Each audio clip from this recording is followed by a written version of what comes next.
এই অন্তর্বর্তী সরকারের যারা বিশেষ দায়িত্বে রয়েছেন ওনারা প্রত্যেকেই শিক্ষক বান্ধব। সেই সুবাদে আমরা ওনাদের কাছে বিশেষ আবদার রাখতে চাই যেন ওনারা দায়িত্বে থাকাকালীন আমাদের যে একটা দাবি যে আমাদের বাংলাদেশের 90% প্রতিষ্ঠান এমপিভুক্তকরণটাকে জাতীয়করণে অন্তর্ভুক্ত করতে হবে এবং আমাদের যে 45% বাড়ি ভাড়া এবং আমাদের মেডিকেল ট্রিটমেন্টের যে ভাতা রয়েছে, শান্তি বিনোদন সহ যত ভাতা রয়েছে আমাদের সব ভাতা সরকারিভাবে আমাদেরকে দিতে হবে।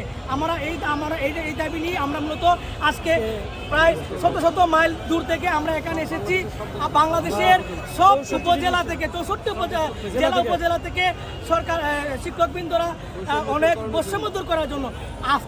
আপনারা জানেন যে জুলাই বিপ্লবের মাধ্যমে একটা স্বৈরাচার সরকারের পতন হয়েছে। কেন হয়েছে? যাতে বাংলাদেশে কোনো জাতি কোনো নাগরিক বৈষম্যের শিকার হয় না। কিন্তু দেখেন এই শিক্ষকরা হলো জাতির নির্মাতা। দুঃখের বিষয় হলো দেখেন আমরা যারা জাতির কারিগর আজকে আমাদের দাবি আদায়ের জন্য আমরা রাস্তায়, আর আমরা যাদেরকে গড়ে দিয়েছি ওরা এসি রুমে বসে হাওয়া খায়। আমরা বলতে চাই আমরা কোন ধরনের শিক্ষক কোন ধরনের জাতিকে আমরা উপহার দিচ্ছি। আমাদের দাবি একটাই, যারা এসি রুমে বসে হাওয়া খায়, যারা শিক্ষকদের কথা বুঝে না তাদেরকে আমাদের দাবি শুনতে হবে, আমাদের কথা বুঝতে হবে। আমাদের একটাই দাবি এই বাংলাদেশের সকল এমপিওভুক্ত প্রতিষ্ঠানকে জাতীয়করণ করতে হবে। 12,500 টাকা দিয়ে আমার ছেলে মেয়ে, আমার বাবা মা, আমার আত্মীয় স্বজনেদেরকে নিয়ে আমার বর্তমান দ্রব্যমূল্যের বাজারে চলা খুবই কষ্ট করা যাচ্ছে। কারণ কারো পক্ষেই 12,500 টাকা দিয়ে সংসার চালানো সম্ভব নয়। না আমি খাবো, না আমার বাবা মা খাবো, না আমার ছেলে মেয়েকে ভালো একটা স্কুলে পড়াবো। সেই জন্য আমরা সরকারের কাছে আমরা দীর্ঘদিন ধরে আমরা আন্দোলন করে আসছি। 2017 সালে আন্দোলন করেছি, 2018 সালে করেছি, 22 সালে করেছি, 23 সালে করেছি, 24 সালে করেছি এবং 24 সালের সর্বশেষ আমাদের সাবেক শিক্ষা উপদেষ্টা বর্তমান পরিকল্পনা মন্ত্রী ওয়াহিদুদ্দিন মাহমুদ আমাদের দাবির প্রতি সংহতি প্রকাশ করে তিনি ঘোষণা দিয়েছিলেন যে এই চলতি বাজেট থেকে বাড়ি ভাড়া, চিকিৎসা ভাতা, উৎসব ভাতা, শ্রান্ত বিনোদন ভাতা বৃদ্ধি করা হবে এবং আমরা দেখতে পাচ্ছি এই চলতি বাজেট থেকে সেই বাজেটে আমাদের জন্য বরাদ্দ রাখা হয়েছে। কিন্তু আমরা আশা করছিলাম যে জুলাই থেকে আমাদের এই ভাতাগুলো বৃদ্ধি পাবে, কিন্তু দুর্ভাগ্য হলো সত্য আমাদের এই ভাতাগুলো বৃদ্ধি করা হয়নি। আমরা বিশ্বসূত্রে জানতে পারছি যে আমাদের বরাদ্দকৃত অর্থ বিভিন্ন প্রজেক্ট খাতে ব্যয় করা হচ্ছে, আমাদেরকে শিক্ষককে বঞ্চিত করা হচ্ছে। আমরা সেই জন্য এই বঞ্চিত থেকে মুক্তি পাওয়ার জন্য আমরা 13 তারিখ এই ঢাকা প্রেস ক্লাবে আমরা রাস্তায় নেমে আসছি। আমরা শিক্ষক জাতি, আমরা ক্লাসে থাকতে চাই, আমরা কর্মরত শিক্ষকদেরকে পড়াশোনা করাতে চাই, আমরা রাস্তায় থাকতে চাই না। আমরা রাষ্ট্রের কাছে জবাব চাই, আমরা শিক্ষকরা কেন আমরা রাস্তায় নামতে হবে, কেন পার্টি প্যাটাতে আমার রাস্তায় নামতে হবে? আমি শিক্ষক, আমি ভালো পড়াশোনা করতে দেবো, ভালো মানুষ করতে পারবো। সেই জন্য আমরা সরকারের কাছে দাবি করতে চাই আমাদের বৈষম্যের মধ্যে না রেখে আমাদেরকে এই সাবেক শিক্ষা উপদেষ্টা বর্তমান প্রতিষ্ঠা প্রতিশ্রুত বাড়ি ভাড়া, চিকিৎসা ভাতা, শ্রান্ত বিনোদন ভাতা আমাদের দ্রুত সময়ে কার্যকর করার জন্য জোর দাবি জানাচ্ছি।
শান্তন শান্তন ওই দুই শান্তন সাহেব আসছে